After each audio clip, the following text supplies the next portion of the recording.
Hemos visto ya de una manera bastante extendida el sacramento como contrato natural, las etapas del matrimonio, como contrato natural, las etapas de ese matrimonio, cómo Dios lo constituye sacramento, la importancia que tiene para nosotros que sea sacramento, por qué los cristianos católicos bautizados deben casarse y si no se casan, no se homologa su matrimonio como un contrato natural, sino que es que estamos hablando de que estos viven realmente contra la voluntad de Dios.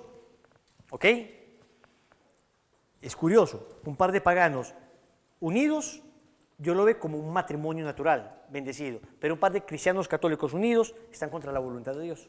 Eso es lo que tratamos de decir en resumidas cuentas y ya dimos las razones para esto. Ahora vamos a hablar de una cosa muy importante, de hecho es tan importante que cuando el catecismo comienza a hablar del matrimonio es lo primero que establece, los fines del matrimonio, fines del matrimonio.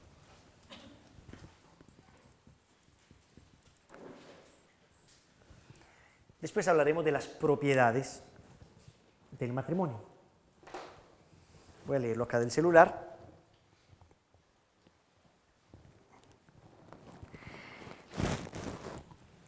Resulta que nosotros tenemos algo en la iglesia que se llama el Codex Iuris Canonici o Código de Derecho Canónico. Lo citan de una u otra manera. Normalmente el catecismo, cuando lo cita de esta manera.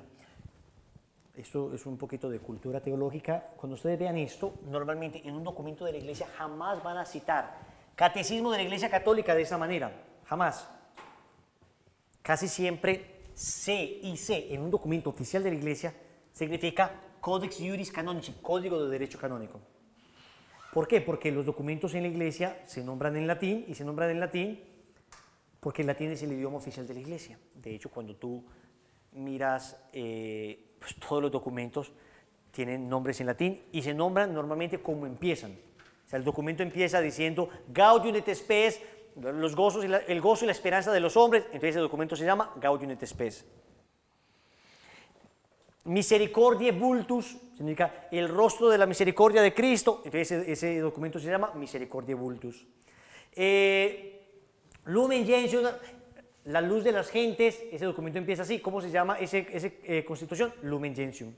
¿Ok? Entonces la iglesia nombra las cosas en latín porque el latín es el idioma oficial. Incluso las oraciones también están nombradas en latín. Por eso nosotros no decimos ordinariamente, o no deberíamos decir, vamos a rezar el Dios te salve. Porque si uno no sabe si Dios te salve, la salve o el Ave María. Uno dice, vamos a rezar el Ave María. ¿Y por qué Ave María? Porque es que Ave María, gratia plena, Dominus tecum, benedicta tu in mulieribus. El Ave María, la oración del Ave María comienza Ave María en latín. Vamos a rezar la salve. ¿Por qué salve? Porque Dios te salve, Reina y Madre. Salve Regina, Mater Misericordiae, Vita Dulcedo, Spes Nostra Salve. Vamos a rezar el ángel del Señor. ¿Qué? El ángel del Señor. No, vamos a rezar el Angelus. ¿Por qué? Porque Angelus Domini nunciavit Mariae et concepit Spiritui Santo. El ángel del Señor anunció a María. Vamos a rezar el Creo. Ajá, ven acá. Oye, tú, vamos a rezar el Credo. Tú dices que es un costeño. Uno dice, vamos a rezar el Credo. ¿Ven? Todas las oraciones,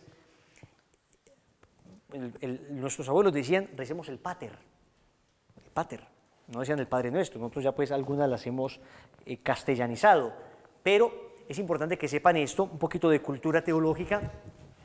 Entonces, el Código de Derecho Canónico o Codex Iuris Canonici, ¿qué es? Es simplemente el conjunto de derechos y deberes que tienen los fieles cristianos. ¿Y quiénes son los fieles cristianos? Todos aquellos que han sido bautizados legítima y válidamente. ¿Ok? Eso es un fiel cristiano. O sea que el padre es un fiel cristiano, sí. La monjita es un fiel cristiano, sí.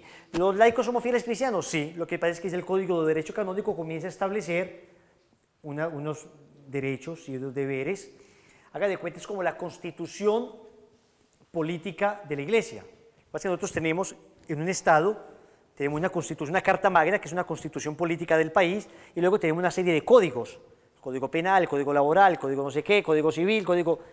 Resulta que la iglesia compendia en el Código de Derecho Canónico, sería como la constitución que establece el orden y los órganos de gobierno de la iglesia y todo, y a la vez tiene los códigos consignados allí mismo. Es un conjunto, por eso es muy importante. El primero surgió en 1917 y duró hasta 1983. 1983, con Juan Pablo II, se hizo una reforma al Código de Derecho Canónico y hoy nosotros tenemos el nuevo Código de Derecho Canónico, que es del 83. Y ya a través de unas bulas, que son unos documentos papales o motus propios también, el Papa puede ir modificando algunas leyes canónicas de la Iglesia. Por ejemplo, se modificaron unas leyes canónicas en cuanto a la nulidad matrimonial con un documento que acaba de sacar el Papa sobre el tema. Entonces, eso va sufriendo algunas modificaciones y posiblemente en la nueva edición del Código de Derecho Canónico saldrán esas nuevas modificaciones, ¿ok? Pero es tremendamente importante el código porque el código es el que de alguna manera establece cómo debe vivir la Iglesia. Y va muy a lo concreto, o sea, es legislativo, pero bastante teológico y bastante espiritual. Entonces, por eso es un documento muy importante que todos deberíamos tener en la casa. De hecho, muchos abogados son abogados, creo que se llama utroque iure, abogados en ambos derechos, en derecho civil, en derecho pues normal, derecho natural, y en derecho canónico. Entonces, eso es muy bueno, tener un abogado en ambos derechos. Sería una maravilla. Es un tema bastante complejo, extenso, pero apasionante. Apasionante. Cuando conoces a un buen canonista que logra entender el sentido del derecho canónico, normalmente es una persona que va a procurar ser santo, porque es muy lindo el derecho canónico. Te lleva a entender muy bien la fe de la Iglesia y la moral de la Iglesia. El Código de Derecho Canónico, Codex Iuris Canonici, en el numeral 1055 nos va a hablar de los fines del matrimonio, que son 2 o 3, depende cómo los clasifique uno. Muchos dicen son 2, pero el tercero está incluido en el segundo. Lo voy a leer textualmente. Dice así: la alianza matrimonial por la que varón y mujer constituyen entre sí un consorcio de toda la vida, ordenado por su misma índole natural, al bien de los cónyuges y a la generación y educación de la prole, fue elevada por Cristo nuestro Señor a la dignidad de sacramento entre bautizados. ¿Quién como Dios? Entonces vamos a ver que por su naturaleza está ordenada a. ¿Qué significa que algo está ordenado? Que esos son los fines de eso, ¿ok?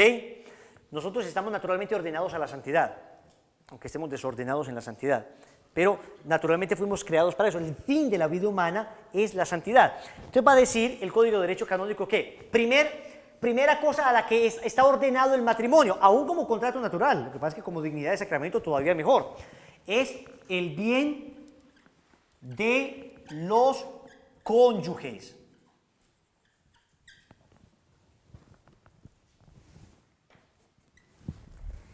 Dice, el bien de los cónyuges.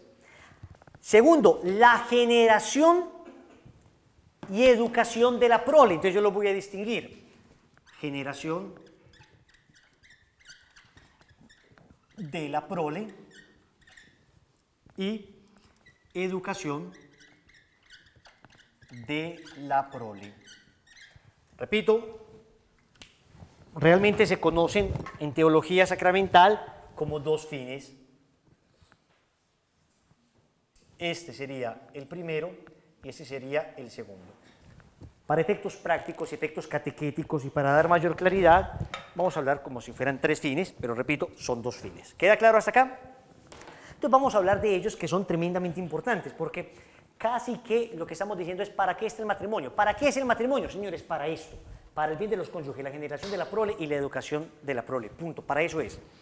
¿Cómo triunfa el matrimonio? El matrimonio triunfa ordenándose a el bien de la prole, el bien de los cónyuges, perdón, la generación y la educación de la prole, ordenándose. ¿Por qué? Porque no siempre se va a lograr. No siempre se va a lograr el segundo. El primero siempre se debe lograr porque depende de nosotros y tenemos la gracia. Pero resulta que el segundo, yo debo estar ordenado a él, supeditado a lo que Dios quiera. Me explico. Yo estoy abierto a la procreación, pero resulta que si Dios no me dio la gracia de procrear, entonces no cumplí un fin del matrimonio. A ver, hombre, lo cumpliste en la medida en que estuviste dispuesto, en que te abriste a. Y cuando te abres a, ya lo estás cumpliendo. El resto depende de Dios. Pero si yo deliberadamente escogiera no generar prole, entonces inmediatamente faltaría un fin del matrimonio, por consiguiente no habría sacramento. Vamos a quitar un poquito de romanticismo y vamos a quitar un poquito de las circunstancias personales y vamos a quitar un poquito de los afectos que se mueven en el tema de los hijos. Veámoslo un poquito más macro el tema. Porque uno dice, no, pero ¿cómo así? La educación de la prole, pero entonces si yo tengo muchos hijos, ¿debo tener más? No, espérate. Primero vamos a hablar desde la naturaleza misma del matrimonio, como una institución que necesita la humanidad para subsistir, una institución que da la estabilidad necesaria para que la humanidad pueda procrear y para que la humanidad se pueda multiplicar, para que la humanidad pueda subsistir. Entonces, viéndolo de una manera, digamos, más macro, de una manera más sociológica, si se quiere decir, entendemos perfectamente que estos son los fines del matrimonio, incluso como contrato natural. El matrimonio existe ¿para qué? Para que dos estén estables y esos que estén estables puedan multiplicar nuestra raza, así de sencillo. Y así de sencillo lo vemos en los animales. Y por eso hacemos un tremendo escándalo cuando hay una especie en vía de extinción. Y gozamos con la procreación de esa especie. Y decimos qué bien que esa especie procree. ¿Por qué? Porque necesitamos que esa especie subsista. Pues muy bien, para que la especie humana subsista, Dios ha creado una institución que se llama matrimonio, que genera la estabilidad necesaria para que esa frágil criatura que surge producto de esa relación pueda subsistir. ¿Por qué no es necesario el matrimonio entre los animales? Porque es que cuando nace un ternero, a los 10 minutos el ternero ya está de pie y a los 20 minutos ya está corriendo y a la media hora el ternero ya tiene una tremenda independencia. Es así, es sorprendente. Pero en cambio, mi hijo Pablo lleva 9 meses, está a punto de cumplir 10 meses y a duras penas logra sostenerse 3 segundos de pie. Y ya le nacieron 2 dientes abajo que parecen 2 granitos de arroz. Y parece que el tipo es omnívoro. Y omnívoro incluye caníbal. Porque nos ve y donde nos ve nos muerde. Y es increíble que tenga tanta fuerza en su quijada. Yo toda hora estoy por ahí haciendo algo en la casa y escucho un grito, ¡Pablo! Mi esposa. Y la voy a ver con 2 tremendos mordiscos acá, los 2 dientecitos acá abajo. Clavados acá y por acá la marca de la encía. Señores, pero es que no se puede sostener. Ese niño necesita unas condiciones estables para poder crecer. Pero no solo eso, es que pasarán 1 año, 2 años, 3 años, 4, 5, 10 años. Y todavía será absolutamente dependiente. Deje un niño de 10 años solo en una selva a ver qué pasa. Pero es que lo vas a encontrar muerto a los 15 días. Lo vas a encontrar muerto a los 15 días. Entonces, viéndolo de una manera amplia, todavía no le metamos la fe a esto, todavía no le metamos lo bonito, no le metamos lo romántico, veámoslo simplemente a la raza humana como eso, como una raza, como una especie. Es que esto es necesario para la especie. Es necesario que la especie tenga, a través del matrimonio, una estabilidad que está ordenada a la prole. Oigan, es que la estabilidad misma está ordenada a la prole. Ahora le vamos a meter todo el romanticismo y vamos a ver cómo es de lindo compartir juntos y vamos a ver qué rico que se entiendan, pero quitémosle todo ese romanticismo. Quitándole el romanticismo es que, incluso míralo como si fueras un ateo, la naturaleza proveyó al hombre de una capacidad de cohabitar en virtud de que la prole, la raza que procrean, pueda tener una cierta estabilidad para subsistir. Yo no sé si me logro expresar adecuadamente con lo que trato de decirles. Estoy diciendo que esto no es un capricho de la iglesia, que esto no es un capricho de Dios, que esto pertenece al orden natural, que estos 2 fines, 2 que 3 fines, pertenecen al orden natural, a la naturaleza misma del matrimonio como institución natural. Luego vamos a ver que esto se vio sobrenaturalmente iluminado por la gracia en el sacramento. Y acá vamos a terminar de entender cómo el sacramento hace que aquello a lo que naturalmente está ordenado el matrimonio reciba las ayudas que necesita para que después del pecado original esto no fracase. Para eso es el sacramento, para que esto que era natural y que fracasó ya no vuelva a fracasar. ¿Quién como Dios? Queda claro hasta ahí. Ahora ya vamos metiendo más elementos. Nosotros no somos simplemente una raza, no somos simplemente una especie que necesita tener unas crías y una cierta estabilidad para criar esas crías y para que las crías vean que el macho y la hembra que les procrearon, ¿han visto esos documentales de Discovery, no? El macho corteja a la hembra. Se acerca con un baile, bueno, no somos dos crías, no es la cría que tiene un macho y una hembra, no, es que somos seres humanos, es que tenemos alma, tenemos una dimensión espiritual y empezamos a meter todos estos elementos acá y esto que nos parecía absolutamente lógico, coherente desde la sola naturaleza, con una mirada meramente materialista y atea y nos parece consistente, resulta que cuando es iluminado por la visión sobrenatural y por la gracia, no solamente es coherente, sino que es estupendo. Es maravilloso, es extraordinario, es lo más bello que puede suceder, es lo más inteligente, lo más lindo que Dios pudo haberle dado al hombre. Estos fines entonces son un regalazo. Y este primer fin, podríamos resumirlo en nuestros términos como amor.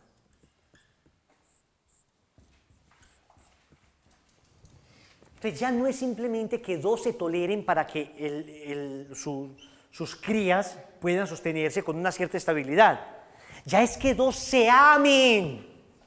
Y el primer fin entonces es el bien de los cónyuges y el verdadero bien de los cónyuges se encuentra en el amor. Y en el amor tal como lo hemos aprendido a lo largo de este curso, en el amor sobrenaturalizado, en el amor sanado.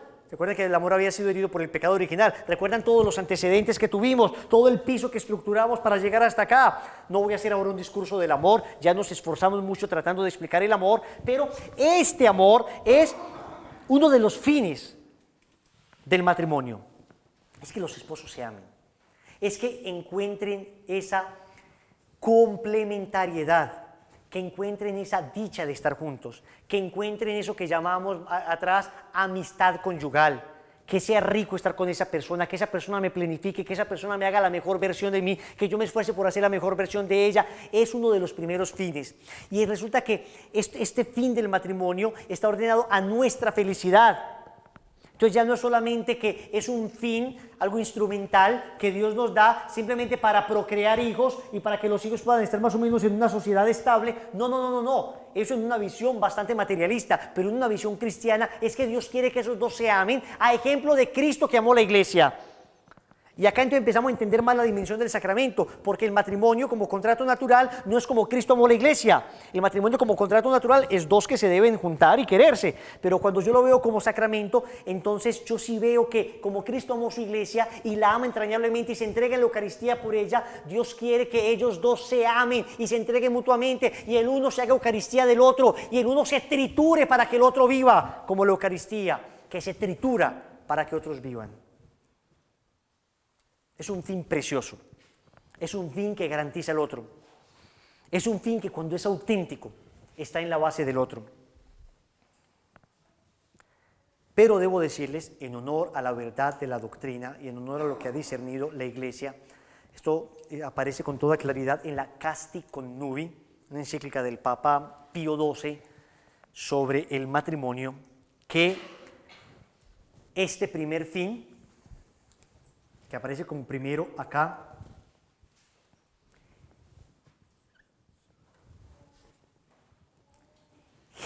jerárquicamente hablando, está supeditado a este segundo fin, está sometido a este segundo fin. Es decir, existe una jerarquización de los fines.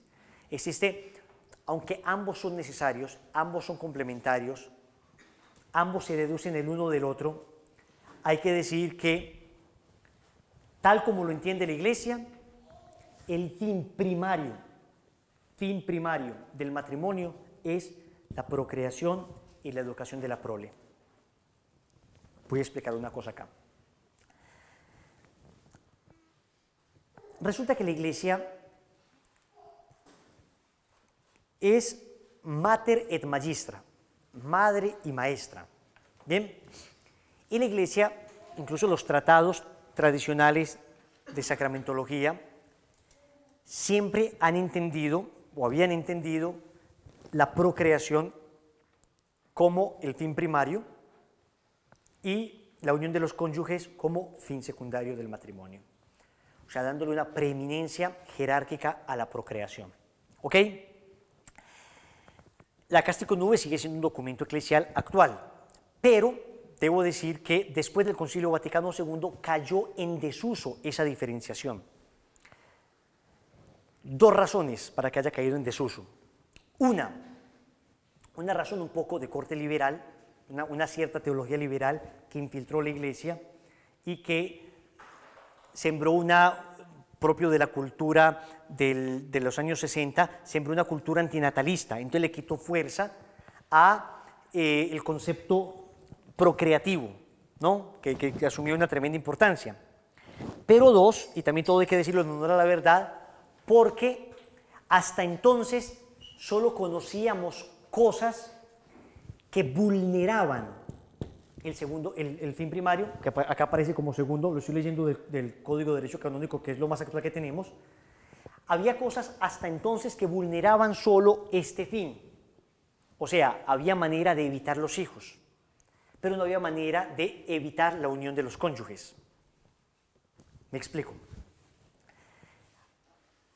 Hasta antes del Concilio Vaticano II no teníamos, por lo menos de una manera probada, la manera de tener hijos en relaciones sexuales. Con la inseminación artificial, homóloga, heteróloga, lo que sea, con la fecundación in vitro, surgen maneras de privilegiar la fecundación en detrimento del bien de los cónyuges. Hasta entonces, lo único que había es que atacaran esto, o sea, que los cónyuges se pudieran unir, amarse, quererse, pero evitaran los hijos. Hoy hay manera de hacer que los cónyuges procreen sin amarse y sin unirse. Por eso, la Iglesia, pues en la Iglesia y en los documentos de la Iglesia, hoy cayó en bastante desuso el tema del privilegio que se le da a uno sobre el otro, y más bien la Iglesia comenzó a hablar de la complementariedad y de la necesidad de que ambos estén siempre juntos.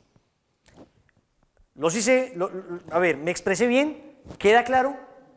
Esto es una diferencia teológica que parece irrisoria, que parece secundaria, pero es tremendamente importante. ¿Por qué? Porque también pudo suceder en alguna época que el matrimonio fue muy instrumentalizado solo en virtud de la procreación. Hay que reconocerlo, lo que pasa es que ahora está hacia el otro lado. Ahora el matrimonio está instrumentalizado solo en virtud del bien de los cónyuges. Entonces, por eso hoy hacemos un combate contra eso, ¿no? Hoy hacemos un combate contra el uso del sexo de una manera meramente ornamental, el sexo solamente utilizado de una forma hedonista, utilizado para experimentar placer, ya el sexo no está en miras de la procreación, ya, pero sí hubo una época donde el sexo solo estaba en miras de la procreación, ¿ok? Entonces, por eso es importante establecer ese equilibrio. No es nuestro combate ahora, o sea, realmente no es nuestro combate ahora. Nuestro combate hoy no es que la gente quiere simplemente desechar la procreación y punto. No, nuestro combate hoy es doble. Es que la gente ya quiere tener hijos sin siquiera tener relaciones sexuales. O sea, ya está surgiendo una cultura asexual. Asexual, o sea, es que el demonio quiere satanizar al hombre, quiere hacerlo un ángel caído.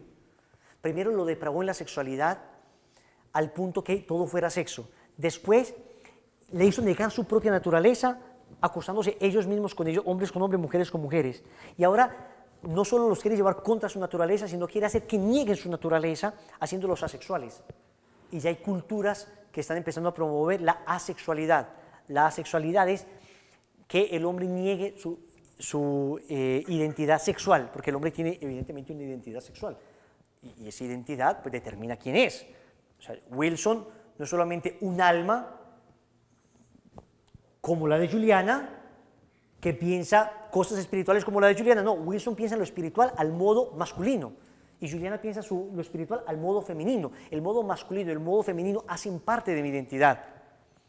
Cuando yo me muera, mi alma, por eso se unirá a mi cuerpo nuevamente, porque ayer tuvimos una conversación con un padre, el padre Santiago, fenomenal, un sacerdote español, ha desarrollado mucho este tema, es bastante bonito, es un poco de lo que habla la teología del cuerpo de San Juan Pablo II, es San Juan Pablo II logró desarrollar una teología del cuerpo donde daba una nueva dimensión al matrimonio. Lo que pasa es que es bastante densa todavía y no hemos logrado traducirla, pero esa es la salvación actual del matrimonio, la teología del cuerpo. O sea, si nosotros queremos fundamentar actualmente la filosofía matrimonial cristiana de una manera comprensible para la sociedad, la teología del cuerpo, que es una teología desarrollada por San Juan Pablo II, tiene la llave para hacerlo. Pero desafortunadamente los grandes avances se han dado solo en Estados Unidos y en Italia prácticamente. En España, alguito, pero no se ha logrado extender mucho. Es la manera de contrarrestar todo el ambiente pagano y todo el ambiente pansexualizado que estamos viviendo. Pero muy bien. Entonces, estamos hablando acá del bien de los cónyuges, y el bien de los cónyuges es básicamente el amor entre ellos, y les voy a leer lo que dice la Familiaris Consortio. Familiaris Consortio en el numeral 18. Y con eso concluimos hoy.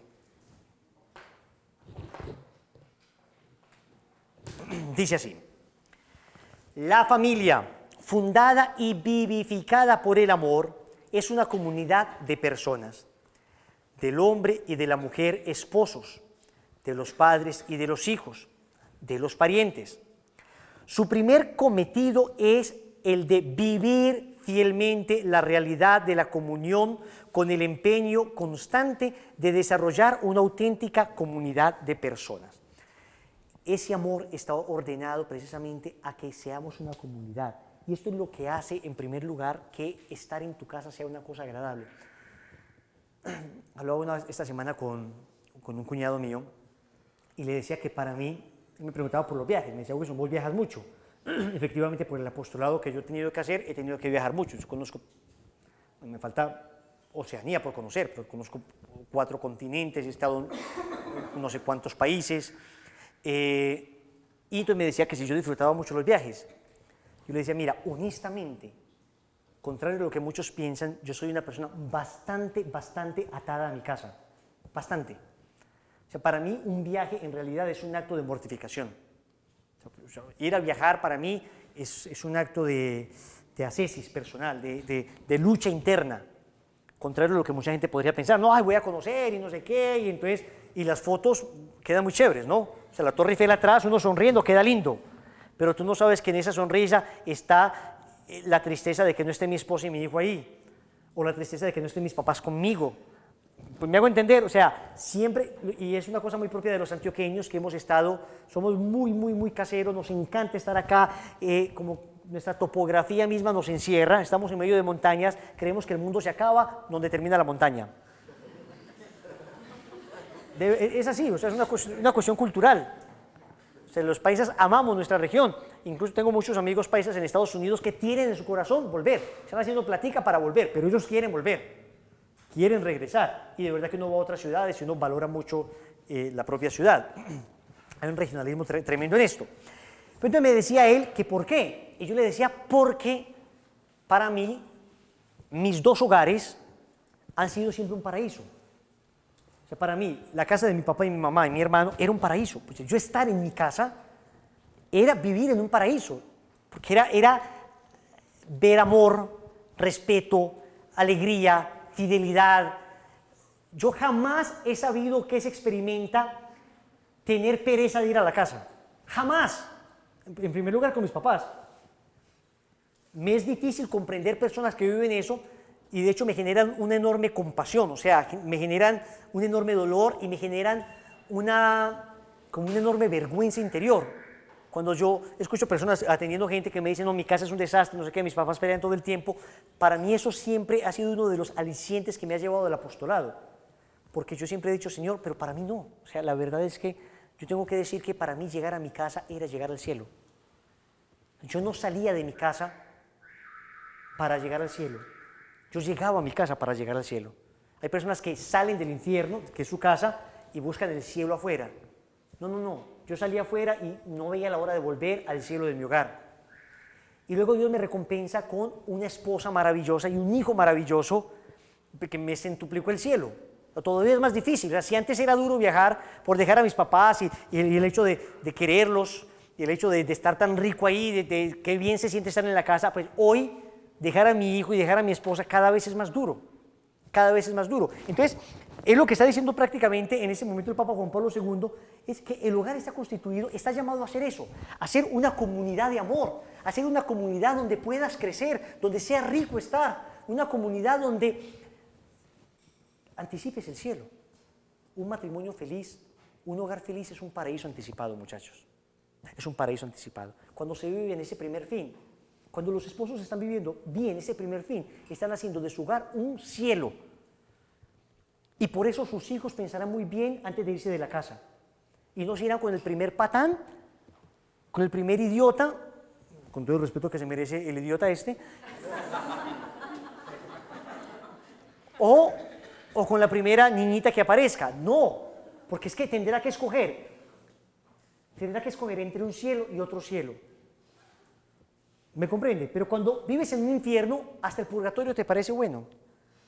De verdad, o sea, también hay fuego, pero bueno, hay purgatorio, por lo menos me salvo. Cuando vives en un cielo, entonces tú quieres irte a otro cielo. Tú no estás dispuesto a irte a algo inferior a ese cielo. Muy bonito eso, ¿no les parece? Y por eso es importante que este fin se cumpla.